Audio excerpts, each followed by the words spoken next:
Hey, what's happening to you guys? Pyros here and welcome back to another video. Now, if I'm going to be able to do this 100 days upload streak challenge, I'm going to have to be able to talk about a large variety of topics on this channel. Now, I know certain topics don't do well on this channel, but at the same time, I'm going to have to try and do something because I'm running out of things to talk about and I want to make this as entertaining and as compelling as humanly possible. I don't want to just throw in topics that I don't care about for the sake of video, upload, but yeah. I'm just giving you guys the fair warning now. So today I'm going to be talking about Stadia. As you guys know, it's Google's main answer into the entry of gaming. And, at first I was very behind the idea of Stadia. Like, I felt like cloud gaming is going to be the future. Eventually, it's not something that we can avoid. Eventually, it will overtake, the traditional consoles, the traditional PCs, and all that stuff. But with what I've seen with Stadia's latest reveal live stream, or whatever you want to call it, I don't think Stadia is it, to be honest, really. Because I have one question, and I feel like this is a question that resonates with everyone who watched the, press conference, live stream, whatever you want to call it, and that is, who exactly is this for?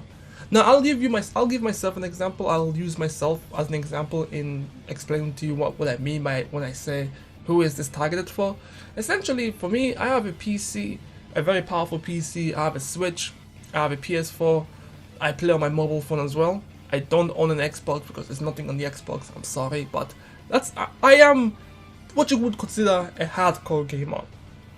It depends on what you want to think of it. I don't really play as much games as I used to, but I do have those abilities. If I want to play some high quality games on my PC, I can do that. If I want to play some exclusive PS4 games, I can do that. If I want to play on my Switch on the go, I can do that. But with Stadia, it doesn't answer any questions that I may have when it comes to where I want to play my games. Like, the Switch answered the question of portability. Like, I can play high quality console-like games on the go. It's proven itself to be a very reliable console, and a lot of people have now seen the potential that the Switch has in terms of having console-like games on your phone, or even console games on your phone. I keep saying console-like because there's some games that aren't really console, but you get my point. Now, another thing that kind of shoots Stadia in the foot is its pricing. You can pay, I believe, $9.99, yeah, essentially. It sounds weird when I say it, but €9.99 or $9.99 a month to have a subscription with Stadia, and that way you can have access to a lot of the games that they'll plan to offer. Right now, I think the only game that's available on the platform is Destiny 2, which in a sense it's going free to play, so it's whatever. But Destiny 2 will be available for $9.99 when you first pick it up. Now, most of the other games, here's the catch here. Most of the other games, you will have to pay a full-on price for them. So let's say, for example, Star Wars, Jedi, whatever. Like, I talked about it. So that game on the Stadia will be €60, and you have to pay for that €60 on top of the $9.99 that Stadia is trying to charge you for. It legitimately makes no sense for me to purchase it. I mean, okay, maybe in a year's time, €9.99 won't add up to maybe a console price. I don't know, maybe it won't, maybe it will. I have no idea, I didn't calculate. I think at best it'll probably be close enough to €120 or something like that. I'm not a math magician, but that's just my guess. But it might be cheap the first year, but then the second year it'll start to catch up, and then I think around the third or fourth year you'll start to have, so maybe in 4 years time you'll have the same price as a console. But at the same time you still have to pay the €60 price point, and what is the point of that? On top of that as well, like, even if you are cool with the Stadia idea and you're willing to pay for the €9.99 or the $60 price tag for a game, there's also the chance that you don't even have physical ownership with any of the stuff that you're purchasing. If Google goes down, you have no access to your stuff anymore.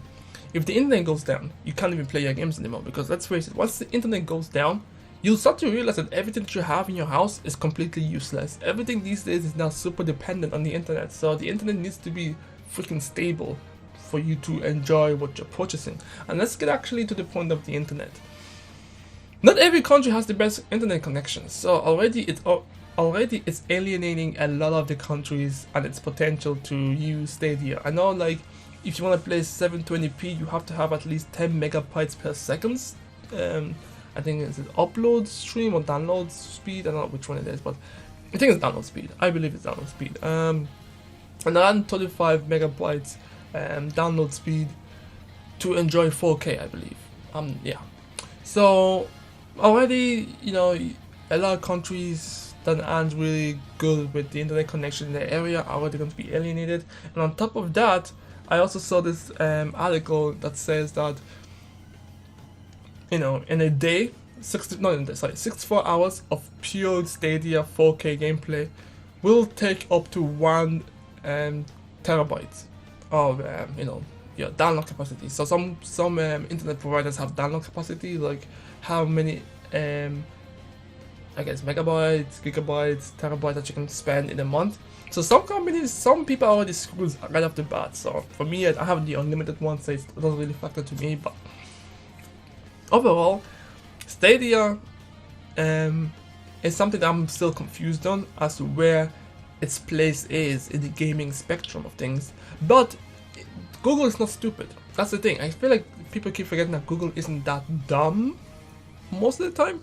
They're not that dumb. They did their marketing research, they did their research and development, they know what they're doing. They had to have figured out that there is some type of market out there for them to, you know, capitalize on. So that's why they made Stadia, which also obviously prompted Sony and Microsoft to finally put their souls aside and come together in unity to tackle this new change that's coming into the gaming market. And obviously you have Apple coming in as well with their own console-like experience. I mean, they have their mobile subscription, but I don't know if they're gonna be doing a console, you know, experience as well with the subscription thing. But yeah, I think for most people, we need to keep an open mindset. This is the future. I know a lot of people.